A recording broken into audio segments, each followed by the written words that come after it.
Okay, good afternoon, everyone. And as everyone's taking their seat, let me welcome you to our lunchtime session, Recharge with Smart Growth America's Beth Osborne. And let me begin by thanking our session sponsors, the Mayor's Office of Sharon Weston Broome and Healthy BR, plus all the summit sponsors listed in your program and within the slideshows between sessions. This summit would not be possible without their support. Traffic. That nightmarish, teeth-gnashing, finger-flipping horror show experienced daily by anyone who spent more than 10 minutes in the Baton Rouge region. If you can survive a commute here, you can survive one anywhere. As road rage-inducing as Baton Rouge traffic may be, sadly, it's a microcosm of what's playing out daily across our country. Yes, Virginia, not only is there a Santa Claus, but there really is a transportation problem in Baton Rouge. But why is that? How did traffic in Baton Rouge and across the country get this way? What about plans here to widen and upgrade I-10? Will it help or will it ultimately make the problem worse? More importantly, what can we do to facilitate a U-turn on a 70-plus year problem that's now being accelerated by climate change, suburban sprawl, and rapidly escalating infrastructure costs? That will be the focus of our conversation today. And providing the expertise to actually know solutions and can really encapsulate what our current status is Smart Growth America's Beth Osborne, who leads transportation policy, development, and technical assistance with local and state departments of transportation. Beth served as the Deputy Assistant Secretary for Transportation Policy at the U.S. Department of Transportation under Secretary Ray LaHood, and was elevated to Acting Assistant Secretary for Transportation Policy under Secretary Anthony Fox. In these positions, she managed the Tiger Discretionary Grant Program, the Secretary's Livability Initiative, the development of the administration's Surface Transportation Authorization Proposal, and the implementation of the reauthorization bill that eventually passed Congress. Please join me in welcoming Beth Osborne.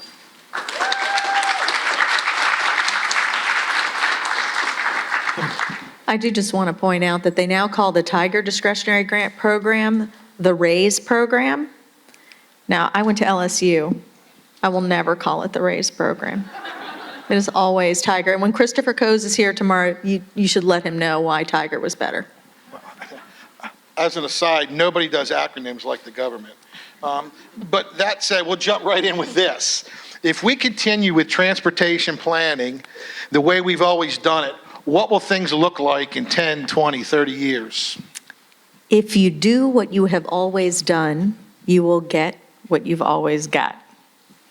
And so if you look over the last 30, 40 years in Baton Rouge, you have gotten more congestion, a higher level of disrepair of your roadways, longer trips, higher transportation costs, both to the government and to households, and more fatalities.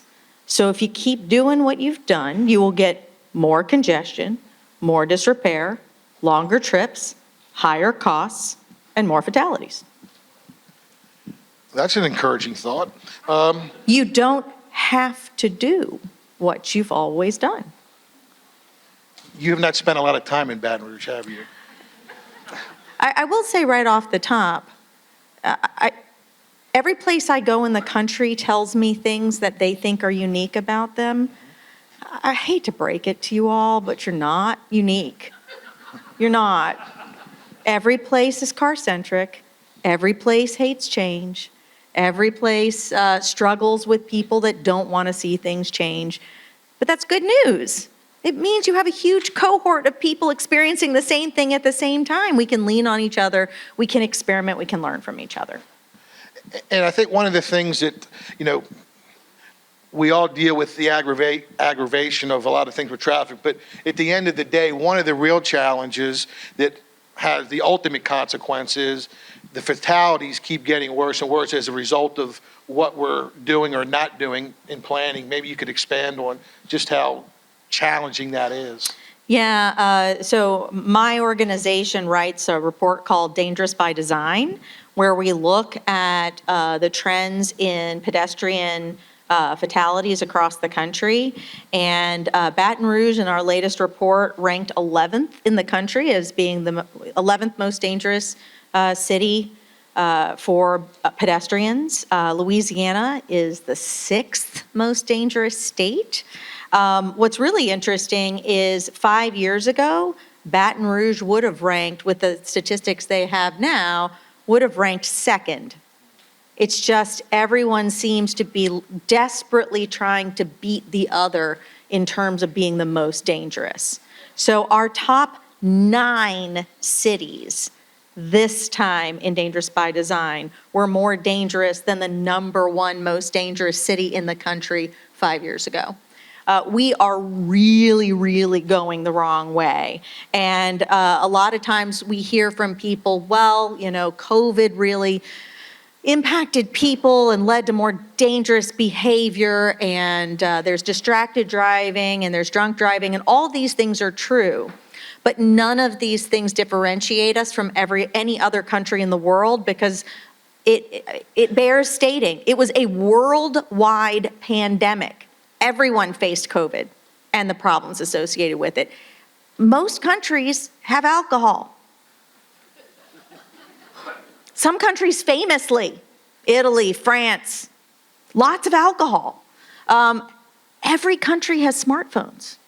We are not unique. Where we're unique is in the way we design our roadways as if they're all highways or freeways. We design them all for high-speed vehicle movement, which incidentally creates the traffic congestion. So it doesn't make it easier to be a driver, it just makes it deadly. Well, and that's a perfect segue if we do a quick rewind. When you look back to when Interstate 10 was being planned and designed and ultimately built here in Baton Rouge, there were a lot of reasons why it was chosen to go where it went. But from a transportation perspective, one of the things that it led to was the end of the building of a connected surface street grid, particularly as the community grew into previously undeveloped areas. There was no need for a street grid. So what we ended up doing, when you couple that with, and again, there's a lot of reasons for this, but Baton Rouge has maybe the same love as elsewhere, but I see it here all the time. There's a unique love for single entrance subdivisions, gated neighborhoods, and all of those things sort of burden the surface street structure. So one of the responses that seemingly has taken place here, and if you look at Essen and Segan Lanes, is basically let's build these massive thoroughfares that are designed to get the traffic onto the interstate, and then we can claim it's a federal problem. Are there ways that I'll pay you a lot of money if you can solve this one for me. What are some things we could perhaps do to help reverse that trend? Well, I think it's worth visiting how we got here, because not all of it is transportation related. The Federal Housing Administration and a lot of federal programs determined that these stubbed off roadway networks were a better bet. And so they actually put out guidance in, I believe, the 60s that proposed that not just as better for banks to invest in, but also as, interestingly, better for meeting the terrain. It was supposed to be less like going in and flattening an area and building a grid, but more like building these roadway easements that follow the natural terrain. But what we've ended up with, like you said, is this disconnected roadway, which is an incredible invention by the United States, because it is the single most effective way to create congestion with the fewest number of people. Very few roadway configurations are as inefficient as this, and we're basically building our roadways like a riverine system, and that is not appropriate for human movement. This is not moving water, this is moving people. And even in the roadway design guides, it makes clear that narrower gridded roadway networks move significantly more people than these roadways that come out onto a big arterial that is wide. So it it's unsafe, it doesn't support local economic development, it creates congestion. I think one thing we can do is be honest. We can absolutely build communities like this because you don't mind congestion. Trade-off. If you don't mind sitting in congestion, moving very small distances, absolutely, let's keep building these things. And no, we won't expand the arterial for you because you made this choice. The bonus of this roadway that kind of stubs out in the middle of nowhere is you get a little quiet corner. The downside is your quiet corner brings you lots of inconvenience in your movements. If, however, you want convenience in your movements, we can build you a beautifully gridded area. We can build up beautifully gridded areas like where we are here, which has more surface parking than actual economic development. And then you can have convenient movement as well. But there are places like Arlington, Virginia, that's put a lot of time into coming in and reconnecting roadways, if not sometimes for people driving, but also for people walking, because there are so many places where a trip between, say, a house and a school is super short as the crow flies, but the roadway network makes you go a mile out of the way. There's an example in Orlando or Tampa, I can't remember, I think it's Orlando, of two houses that are 70 feet apart, and to drive between them or to travel between them at all is 7 miles. Again, where does the congestion come from? Can't imagine. So I think that there's a lot that we can do just by going back and creating some of those connections. But again, just being honest, you are making a choice that your travel speed and convenience is not of value to you. You want a quiet place to live. And I think a great example of that here, the one I always sort of point to, is what you see playing out along Highland Road near Bluebonnet, where, you know, everybody wants the historic Highland Road entrance. I mean, who doesn't want that in Baton Rouge, right? But you don't want to connect into Perkins Road on the other side. And as things grew, particularly as the Bluebonnet extension was built and the University Club was built, and now everything else going on, and now Mike Wampold's building a mega mixed-use project of harvesting and whatnot. And not to mention, across the railroad tracks, there's about to be a 700 to 800 home subdivision that'll go up. All that traffic has to funnel onto Bluebonnet. So everybody dumping out of Highland Road has to get to Bluebonnet to get to wherever they're going in life. Maybe they'll trudge down to Seagan. But everybody coming out of that new area around the Bluebonnet extension all has to go to Bluebonnet because they don't want to use the other road just because of the neighborhoods they're in. So everybody wants to avoid that. So the result is, good luck if you've got to travel along Bluebonnet Boulevard anytime during when the sun is up. I mean, it is an absolute nightmare, and it's all because of the policies that you had sort of talked about. So that's a bit of, I think, of a local illustration of what you were pointing out, which then leads into where we're going.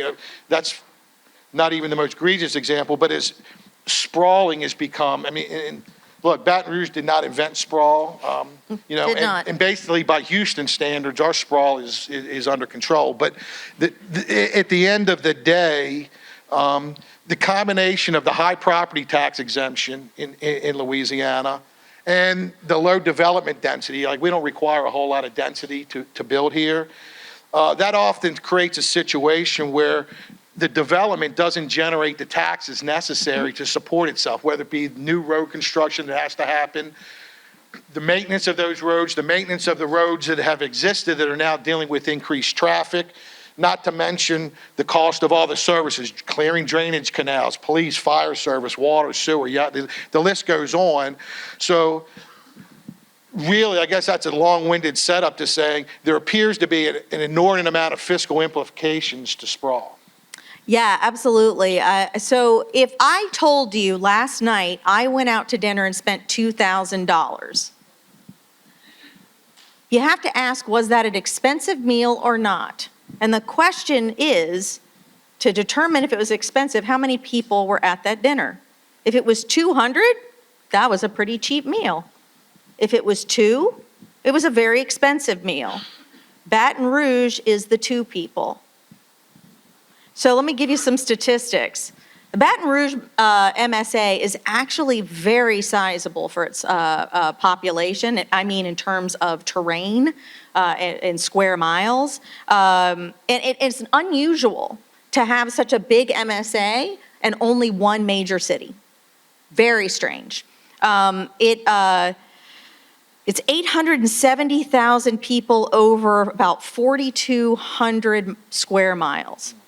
By comparison, I live in Washington, D.C. now. We have 6.3 million people over 5,500 miles. So almost 6.5 million people and less, and a little over 1,000 more miles squared. We all have the same amount of roadways for that area. We have the same amount of sewer and water and schools and fire and police and garbage pickup and all of those things. It's just, I'm sharing the bill with millions, and you all are sharing it with hundreds of thousands, and that bill comes due. It already has here. The way you're paying it is you're not maintaining things. So your pipes are bursting, your roads are breaking down, your fire response time is going down, your water quality isn't so great.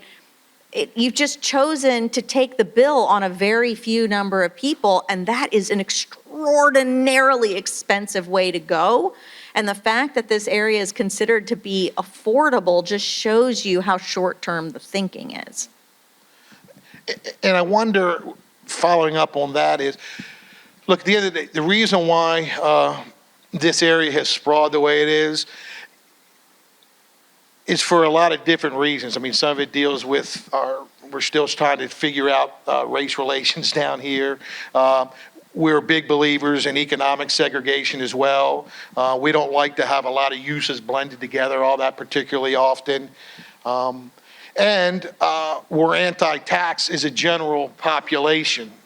So people keep looking to find, where can I get something where I can buy more for less and then not have to pay very much in taxes. And that has led a lot, particularly if you look at what's going on in the parishes of Livingston, or counties in your world, of Livingston and Ascension. So when you've got all these other factors that tend to be the fuel that's driving this sprawl, it's not because of any kind of growth. Is it possible for the planners and the elected leaders to sort of have that kind of courage and backbone to say, we've got to implement policies that will get this under control? Absolutely. And again, nothing you said sounds unique at all. In fact, you sound incredibly common. Ubiquitous are all of those factors, including race relations. Does anyone think they figured out race relations in New York or Chicago? No, nobody's figured this out. We have economic segregation everywhere. The land use codes you all use were developed by the federal government under the leadership of Herbert Hoover when he ran the Department of Commerce.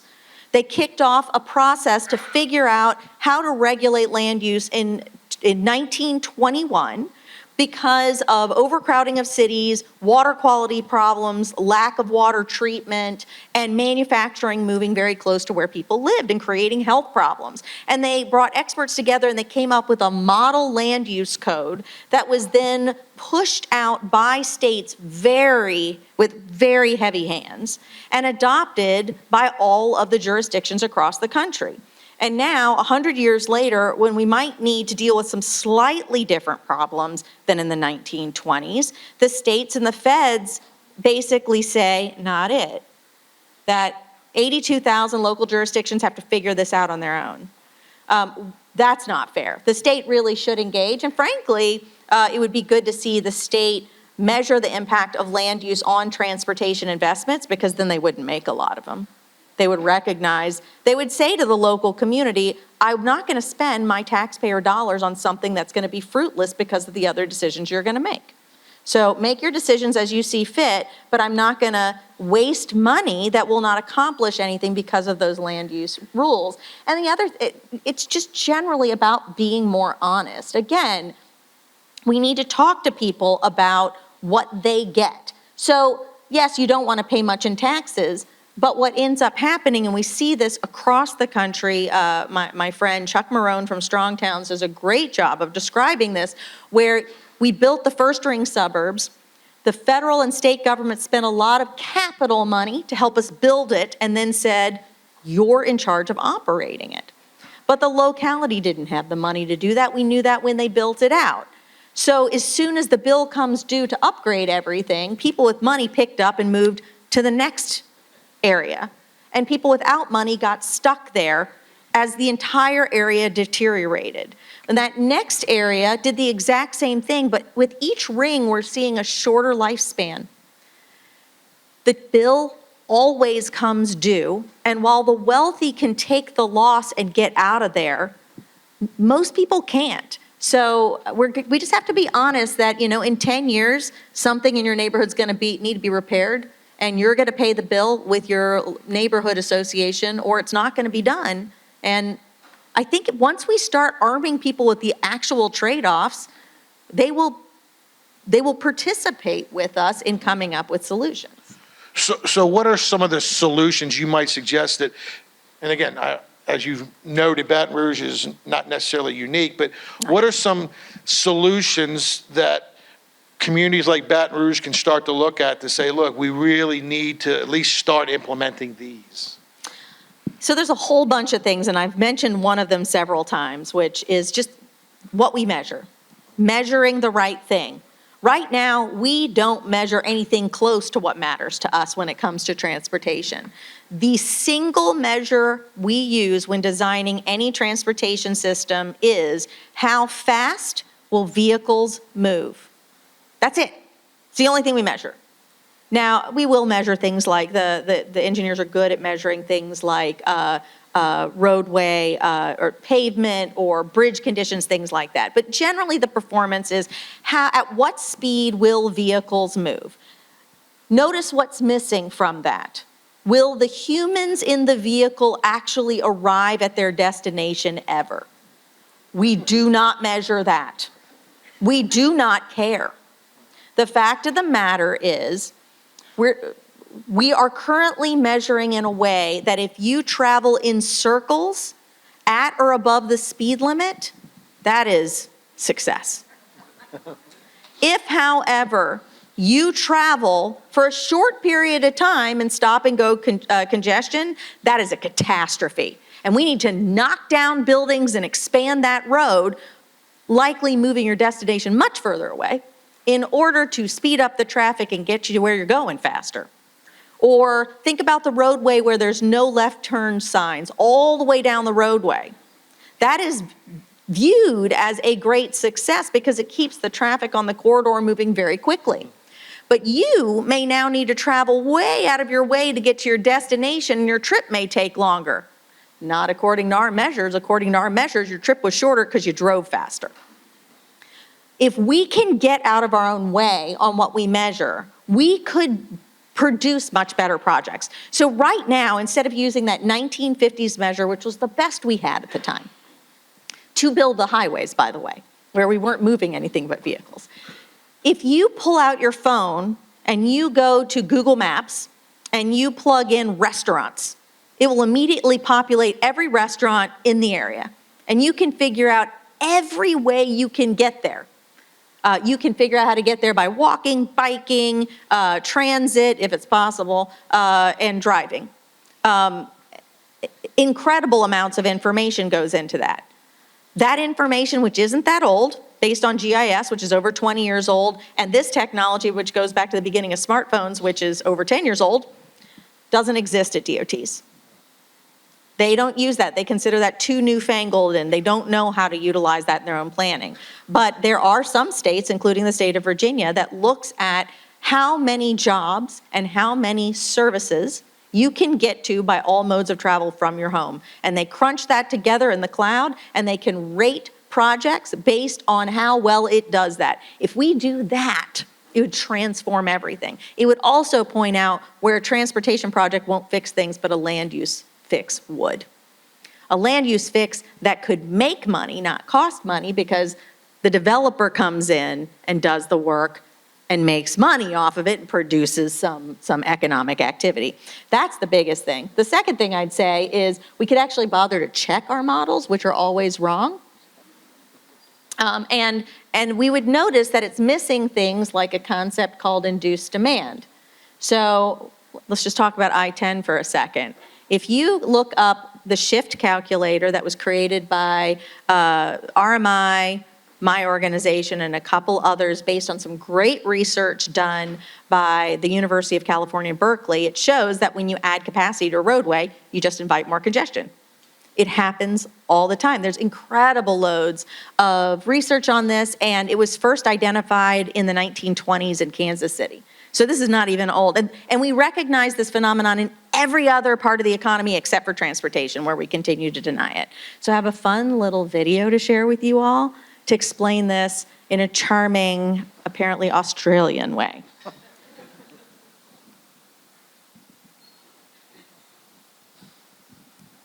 Uh-oh. What you're looking at now is a typical midweek traffic flow. Green's good, orange indicates slower than average, red is heavy. Now we can manually input a range of external factors: wet weather, public holidays, RDOs for the industrial sector. Breakdown on a major arterial. That's pretty impressive. So we've taken your project. The road upgrade, extra lanes, on and off ramp lengthening. We factored in all those improvements. So starting with current flow during peak, then during construction, some problems. Of course. And then when it opens, oh, that's brilliant. Amazing. And with the machine learning, we can keep it going. Year 2, year 3, year 4. Wait, what's going on? What happened? Where'd the green go? What happened? Why does the traffic get worse? Have you heard of the Jevons paradox? I'm hoping they're a death metal band. It basically states that the better you make something like a road, the more people will use it. Isn't that a good thing? No, it means you spend a lot of money now for a very short-term benefit. So there is some benefit. Oh, sure. Average travel times crossing the city will be cut by 2.5 minutes, or a little less. Call it 2. Really? And that lasts for 14, 15 months. Then declines. No, stays flat. Then declines. Well, for $300 billion, I guess we were hoping for something a little more dramatic. 2.5 minutes. Call it 2. You don't look happy.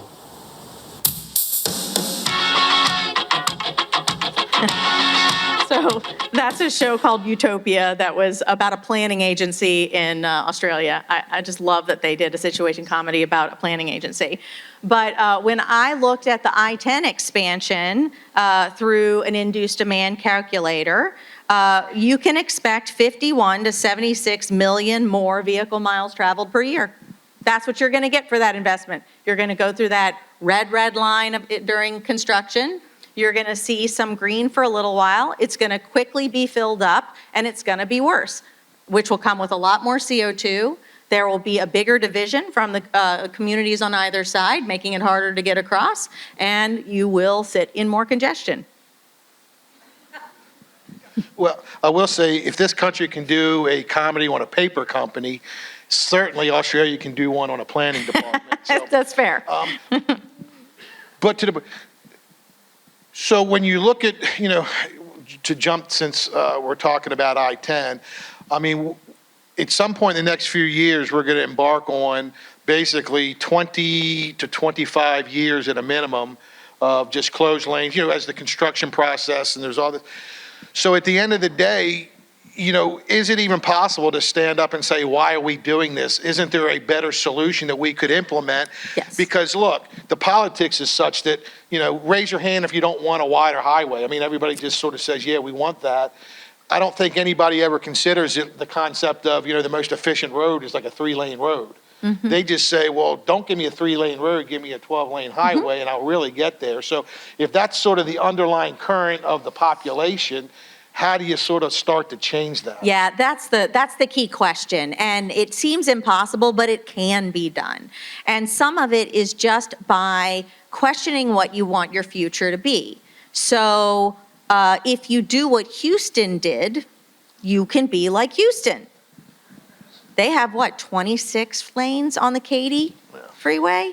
And they have more congestion than before their latest expansion. They're already quietly talking about a new one. So, I mean, think about where to lay down your 26 lanes of miserable stop-and-go congestion. And I know it doesn't seem like that should work that way, but instead of trying to explain, except maybe with a fun clip from an Australian situation comedy, induced demand, just look at different places and say, what do we want our future to be? Now, it's not to say there's a solution that gets you out of congestion. Look, the only thing worse than congestion is no congestion. You know which places aren't congested? Places with terrible economies. You can get out of congestion, just destroy your economy. No one will move anywhere, and the roads will be wide open. But successful areas have congestion. That's just all there is to it. The question is, how inconvenient does it need to be for you? And the ways to make it less inconvenient is to make your trips shorter, to give you more flexibility on when you travel, and to give you a way to opt out of the congestion. There's tons of congestion in Washington, D.C. that I wave at as I pass walking, or, in the bus-only lane. And, I say a little prayer for the poor sap sitting alone in their vehicle, hoping they have a good book on tape. But I don't have to expose myself to it. And therefore, if people are exposing themselves to it, it is somewhat by choice. The problem in an area like Baton Rouge is your choice has been taken from you. And that's another part of the change. People think they are making choices, and they are not. They are making very limited choices in a system that has taken most of their choices away. And that's a lot of what we need to engage people on. I think we also have to recognize that elected leaders like a solution. They don't want to say there is no solution to this. That's not a fun answer. They also love ribbon cuttings. And you don't get ribbon cuttings with repair projects. You really get beaten up for repairing roads. You just get all the stories about all the traffic that comes from repairing the road, and then when you open it, you had what you always had. But you get a lot of praise for expanding the highway or building something new. We need to engage the press in covering the story differently and giving politicians some pat on the back for doing the right thing rather than punishing them.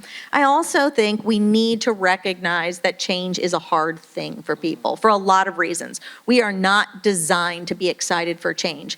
Change, if you go way back in time, was dangerous. We are naturally keyed to be afraid of change. And it doesn't help when the reason you're changing is because of some numbers on a piece of paper or some sketches. That doesn't mean anything to anybody. Add to the fact that the built environment feels permanent. And when you tell people it is in fact incredibly changeable, that is not comforting. All these buildings could come down. Oh yeah.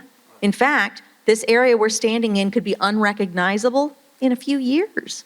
And so another reason, a lot of times when we talk about climate and resilience, we don't turn to the infrastructure. Let's just change the drivetrain of a vehicle. That feels like something I could do fast. But in reality, the built environment is changing incredibly quickly.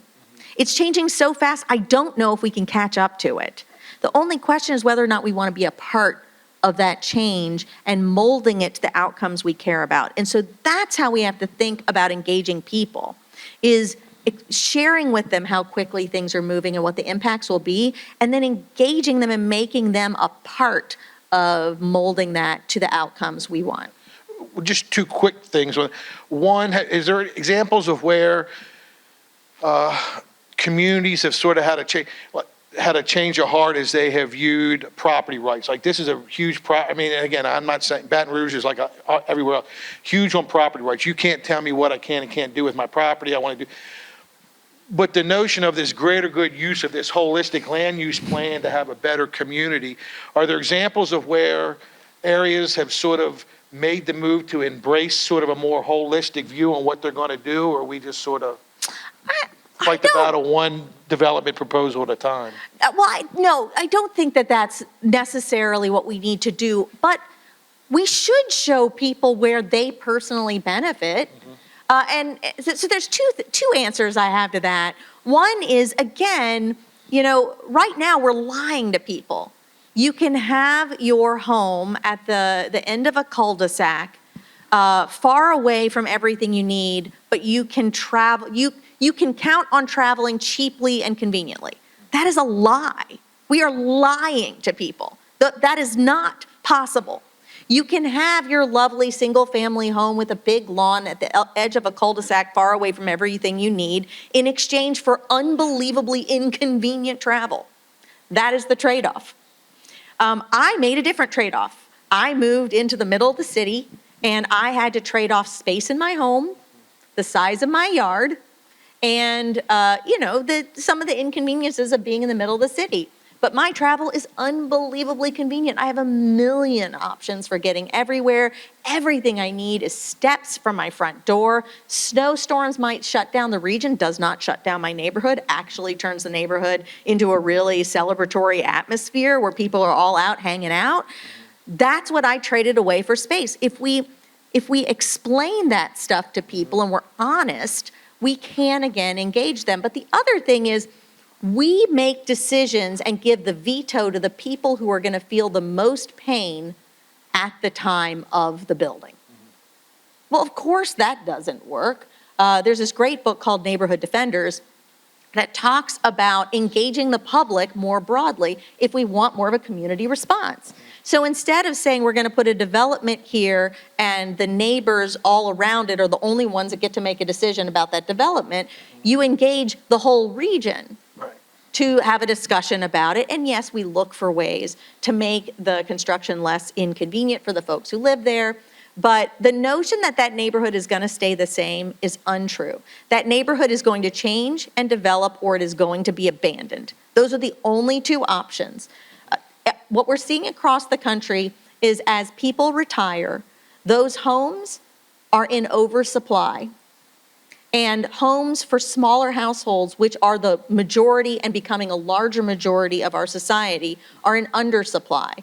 So we're finding people retiring, having trouble offloading their homes, and the homes they want to downsize into are more expensive. That is not good for anybody.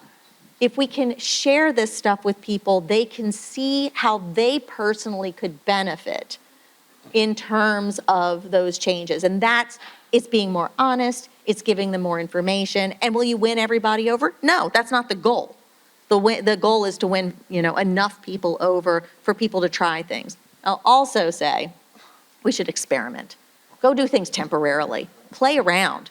The built environment is incredibly changeable. We work with states. We're working with 4 states right now: Alaska, Connecticut, Tennessee, and California. Each state's working with 3 communities, except for Alaska, it's working with 2. They're going to do demonstration projects for $20,000. They're going to go out and they're going to redesign roadways. And then they're going to engage the community. So instead of the community seeing a PowerPoint about what roadway design means, they're going to be able to see it, feel it, move around in it, and tell the leaders what they think of it. And what we see is when we do that, we see permanent change come along pretty quickly. One suggestion, while we're throwing spaghetti on the wall for new ideas, but this doesn't even, one thing I know we could do right now, and you had alluded to it earlier, is to end this notion of councilmatic privilege. So anytime a project in this parish goes up for, particularly if you have to change the zoning or certain land use, doesn't matter what the planning commission does, it ultimately comes down to the Metro Council in this parish. And for as long as I have lived here, it's always been a situation where it's like, well, whatever the council person's district is, whatever he or she does, that's the way we're going to go. To the point many years ago, these council people out, but there was a particular project that was up for consideration not far from LSU, and the thing was clearing, it's zooming through the process, and then somebody asked the question to the council person who was in that district, and that individual said, wait, I didn't know that was in my district. Well, hold on now. Well, I want to delay for 30 because I got to meet with this person. And basically they needed to get a campaign contribution before they would approve it. But nonetheless, this is the reality. I don't know how many of y'all ever sit through these council meetings or watch them on cable, but that's what happens. If it's in, and I'll just pick him because he happens to be my council member. If it's in Rowdy's district, Rowdy has full say over what's going to go on, whether that thing gets approved or not, regardless of what the other council members may or may not think. And that's just the way it has been. And it sounds like that's one step that we could sort of say that has to stop. Well, and until then, right now, who does an elected official hear from when something is proposed? They hear from all the vast support, right? Because everyone, when they like things, that you immediately call your elected official to tell them how grateful you are. No. They only hear from the opponents. And of course they react and they feel like, look, I've worked for elected people for years. And when you get overwhelmed by calls and letters from people who hate this thing, you're very sensitive to it. Everybody in this room can call when they like things too. And they could be overwhelmed by people who are excited by it, so that then the folks who are the neighborhood defenders that never want to see their local area change because they think that their corner is going to look the same in 1,000 years aren't the only voices being heard. And that's where I think we really mess up. We do not speak up enough about why we're excited to see that happen and put pressure on the other side. Well, it's the same vein. As we start to look, one thing we really haven't talked about is really starting, because this community has never really bothered to worry too much about alternative forms of transportation as it's built out its infrastructure. So given all the things we've talked about, are there ways that you can sort of retroactively do steps to where you can have a more walkable community? You know, biking to work or biking to the market is an option. I mean, dare I say, we could take light rail somewhere, or we could even, if nothing else, encourage rideshare programs, or, I mean, probably the biggest pie in the sky thing, if you live in this community, you could actually be a CATS bus rider of choice. I mean, are those things even possible? And what can one do, or what do communities do to sort of make that a reality? My former colleague was a councilman from Arlington, Virginia, for 16 years. Arlington used to be exactly what you're describing. Very sprawling, a very car-centric area, and about 15 years they reversed it. It's a very full of very walkable communities. Now, there are still areas that I would not want to walk in. There are places in Washington, D.C. I wouldn't want to walk in. But they've really focused on economic development in the places they want.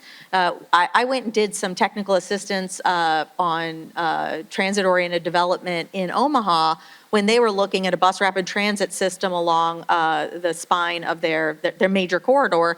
And we noticed that if you looked at their priorities, their tax incentives actually encouraged the opposite. So they wanted to build TOD, but they were giving tax benefits to areas that were ripping down, very pedestrian-centered, small businesses right up against the roadway, and instead putting a business behind a big parking lot. It's the exact opposite. So we can align our incentives with those changes. There are a lot of places trying pieces of it. And even when it comes to that bus, look, the bus I take every day is on 16th Street down the heart of Washington, D.C. It is a 4-lane roadway for the most part. There are also some parking lanes. And that's not a lot of space. Well, you know what we did? We made it dynamic. Sometimes a day, one side is a bus-only lane. Sometimes a day, it's parking. We made space because you can do anything you want. You can do it temporarily. You can put some paint down, try it out for a month, like they did in several areas of Massachusetts. And if you like it, you can continue it. And if you want to change it, you can change it. If you hate it, you can get rid of it. People are willing to try things if they know it's temporary. And this area could absolutely try it. But can you keep the metros from catching on fire in D.C.? That's the trick. They were derailing, not catching on fire. And that was the fault of the people who built the drains. Okay. The other thing that looks at it, and I think in the most immediate impact, we see it a lot with the severity of the weather. But when you look at all the things people want to talk about with climate change, of course, they always want the other person to do whatever it takes to get things under control. But it seems like it's part of our planning and all. As long as we are going to remain wedded to single use of the vehicle, it becomes a challenge to really get serious about meeting any kind of climate change goals. Yeah, and I know that we're almost out of time, so I'll say a couple of things about that. One is for all of what we're trying to do in electrification, we can undermine it extraordinarily by adding more vehicles. Electric vehicles are heavier. They're harder to control. If you crash into them, they could be more deadly. We can cover the landscape with pavement that will create greater heat islands, remove more vegetation that could absorb CO2 and bring down the temperature. These are impacts we do not require departments of transportation to measure at all. In fact, they shove them off in the costs on other agencies, and they're off of their books. We don't have to do it that way. We can bring all of this into the conversation. We can price it out. We can do benefit cost analyses of these projects that really bring that in. And I think that that is a big part of creating a resilient area. But I'll also say, for all of the, we've heard this morning about all the federal money rolling in, let me point out that money is 100% in the state's hands. If they choose to spend the money the way they always have.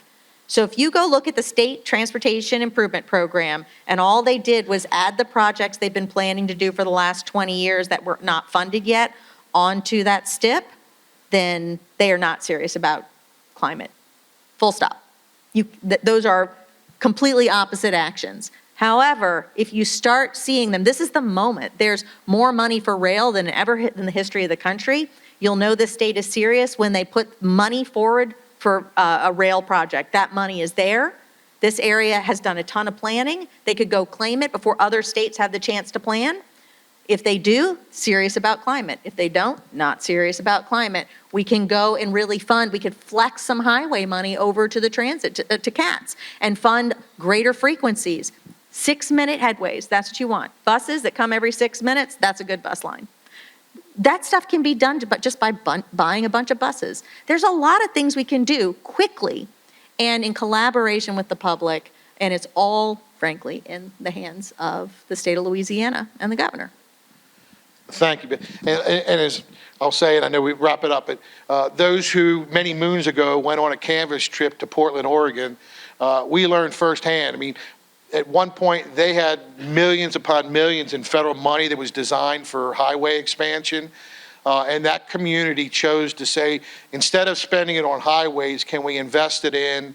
And they built, well, a gondola, they built light rail, they built bus lanes, they built bike trails, walking trails. Basically, they spent on everything but roads. So if you want an example of a community that has done what Beth is just suggesting, and we went there. I mean, Cordell and others I see in this room were on that trip.